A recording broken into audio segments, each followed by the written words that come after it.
আবার তোমাদের সবাইকে স্বাগত জানাই নতুন একটা প্রবলেমে। সেই বয়স সংক্রান্ত অঙ্ক যেগুলো বারবার পরীক্ষায় আসে, এটা কিন্তু ডব্লিউবিপি কনস্টেবল 2019-এ চলে এসেছিল।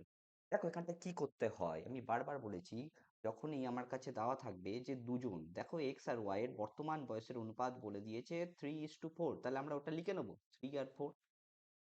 এইবারে যদি আমার দেওয়া থাকে একটা, দেখবে কোনো একটা পার্টিকুলার বছরের আগে বা তাদের বছরের পরে তাদের নতুন একটা বয়সের অনুপাত দেওয়া থাকে, তাহলে এখানটায় কত দেওয়া আছে, বলছে যে 5 বছর আগে তাদের বয়সের অনুপাত ছিল 5:7, তাহলে লিখে ফেল। এইবার আমার কাজ কি? আমার কাজ হচ্ছে এদের দুজনের কোনাকুনি গুণ করে তাদের মধ্যে বিয়োগফলটা নেওয়া। তাহলে কোনাকুনি গুণ করলে কত হচ্ছে, 3×7 = 21, আর 4×5 = 20। তাদের মধ্যে বিয়োগফল কত হচ্ছে, দেখো এক। এক হচ্ছে আমাদের কিন্তু বিয়োগফলটা। আরেকটা কাজ আছে। আরেকটা কাজ কি? যেটা আমাদের এই যে ৫ বছর আগে বা পরে বা ১০ বছর আগে বা পরে যেটা থাকে, মানে যেটা বর্তমান বয়স নয়, তাদের যে অনুপাতটা থাকে এখানটায় দেখো 5:7। এই 5:7 এর মধ্যে আমি বড় থেকে ছোটটা বিয়োগ করে দেবো। তাহলে এখানটায় ভ্যালু হলো ২, এদের অনুপাতের মধ্যে। এর সাথে আমি কি করব, যত বছর আগে বা পরে বলবে মানে সেইটা ৫ এখানটায় গুণ করব ১০।